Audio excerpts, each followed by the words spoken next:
بسم الله الرحمن الرحيم الحمد لله رب العالمين inaan bulshada reer Soomaaliland la wadaago safar qaatay muddo 10 cisho ah aan ku soo maraynay dhammaan gobolada dalka ee Soomaaliland oo ujeedadiisu ahayd run ahaantii sidii ay wasaaraddu xogagal ugu noqon lahayd hawlaha kala duwan ee ay wasaaradda caafimaadku ka wado gobolada dalka guud ahaan gaar ahaan safarkaasi waxa uu xooga saarayay laba meelood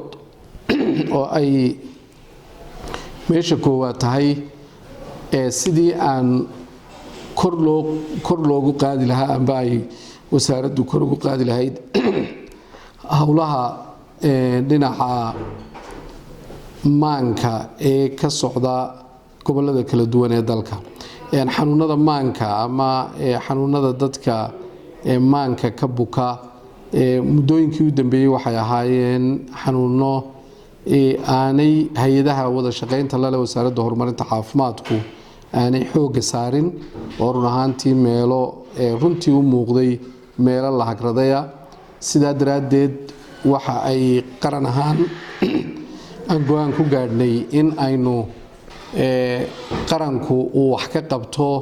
iyada oo xanuunadaasi ay yihiin xanuuno bulshadeena aad ugu badan dhibaato badanna ku haya waxa markaa aan bilownay inaanu safar ka bilowno gobolka Maroodi Jeex aanu ku xigsiino gobolka Saaxil Togdheer Sool iyo gobolka Sanaag kadibna waxaanu u gudubnay gobolka Gabiley iyo gobolka Awdal sida muuqata waxaanu eegaynay xanuunada maanka ee goboladaasi xaalado kala duwan ay ku jireen qaarkood waxa jira cusbitaallo lagu dabiibo dadka qaarkoodna haba yaraatee ma laha cusbitaallo lagu dabiibo dadka kuwa cusbitaallada lagu dabiibo leh waxa aanu eegaynay serviceka socda iyo sidii kor loogu qaadi lahaa iyo sidii loo xoojin lahaa iyada oo dhinacyo badan la eegayo dhinaca tababarka shaqaalaha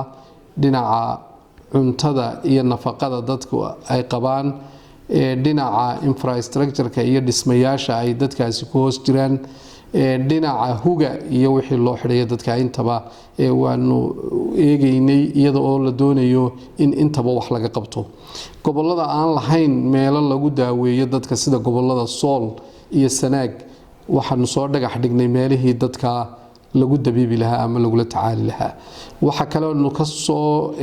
fulinay in la sameeyo xarun bukaan socod eegta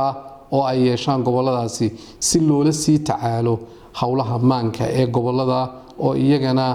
dhibaato weyn ka ah gobolada dhinaca kale waxa aan xooga saarinay dhinaca maamulka maaliyadeed ee wasaaradda iyadoo team dhinaca maamulka iyo maaliyadda ee wasaaraddu ay la socdeen oo iyaguna run ahaantii bixinayay adeegyo tababar ah iyo in ay shaqaalaha gobolada iyo cusbitaalada ee dhinaca maamulka iyo maaliyadda ay siinayeen tababar kooban oo waxa laga doonayo